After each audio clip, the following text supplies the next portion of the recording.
I like to think I'm pretty good at reading people. I've certainly gotten better over the years, and you know, the cameras kind of helped me with accuracy over time, but I thought I knew a lot about who they were before I gave them the chance to say it. There was this one time when we first got here that I was having a party and a bunch of people started to talk about how they had fresh oysters down at the yacht club. This was fascinating to me. I couldn't believe, first of all, that there was a yacht club out here. Certainly I was down for fresh oysters. We drove down a couple of backwoods dirt roads and got to this giant oak hammock. It was beautiful. I mean, the road kind of weaved back into the thicket. And I thought, well, this is interesting. There was this camping tarp. And under the camping tarp was this old booth, like a, you know, table booth that they had pulled out of some Long John Silver restaurant. And there was a sign there that said, Redneck Yacht Club. Yeah, I kind of signed up for that one.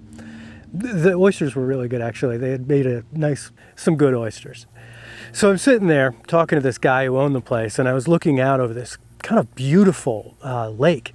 And I said to him, you know, he was an old guy, and I said to him, you know, you have some beautiful property here. And he said, thanks. The government pays for it. And I said, what? And he said, I convinced Reagan back in the 1980s to pay for it as long as he maintained it and kept it looking beautiful. I said, what? Well, you know, you see those pods of grass over there, right? They help to clean the Indian River. When the tide comes in, the dirty water rushes in, the grass cleans it out, and the water rushes out, and fresh water is added to the Indian River. What is it that you do for a living? And he said, well, I was an astrophysicist for NASA. Thing is, like, you know, being an astrophysicist for NASA, we actually live very close to Cape Canaveral, so we can watch the rockets. You got me looking at it. Oh, you can see it. You're fine. I think the lesson I learned was, you know, things aren't always what they look. So we built the fence. And it was great, actually, because what it did was create a real serious corridor in which people would come into the property. And I put up tons of cameras. I was really strategic about making sure that every angle of that entry was captured. The one problem I had was actually that face view level. You couldn't see an actual person. You didn't know who they were. You weren't able to identify them. And so I wanted to solve that. And this is what I used. I used a video doorbell. This thing's great. It did exactly what I wanted to. It caught faces.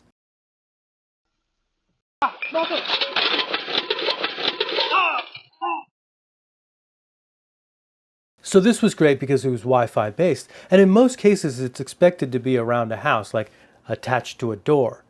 I got the great idea that I could actually reach my gates with a Wi-Fi cam and move that perimeter out into that direction.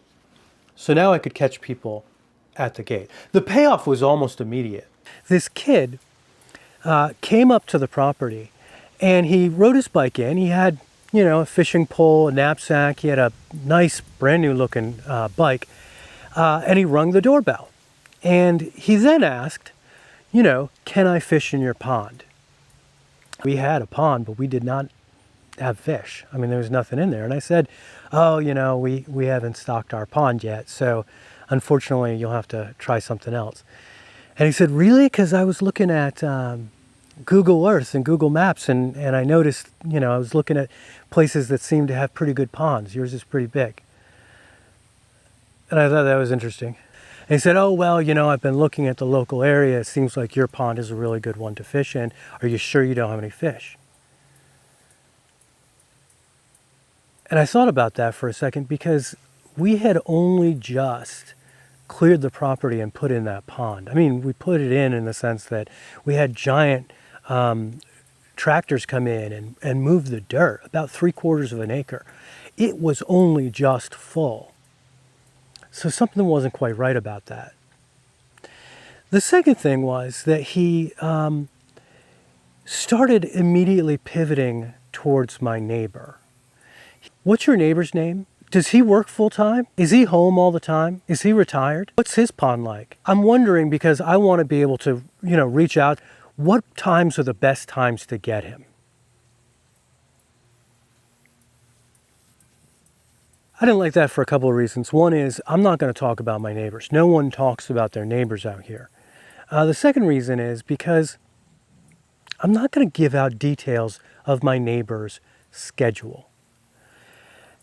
He was asking questions about when my neighbor was not going to be there.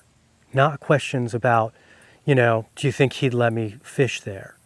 Things that a 17-year-old kid or maybe even 18-year-old kid would ask. It was more like the kind of scam you run when you play young, and so you think you can get away with the phishing scam.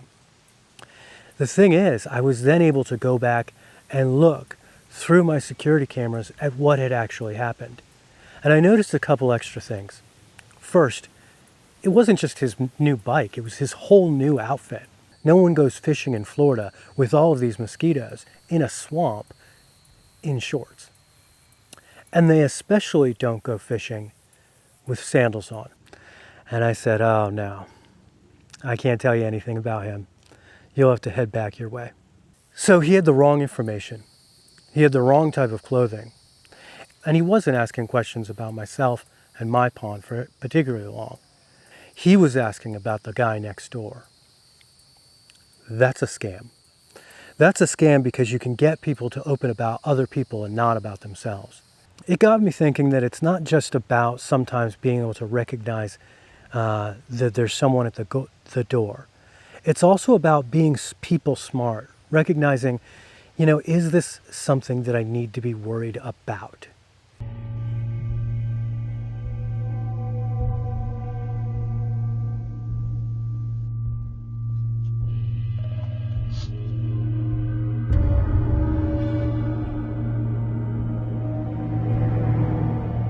The driveway, honestly. It was more than 30 seconds.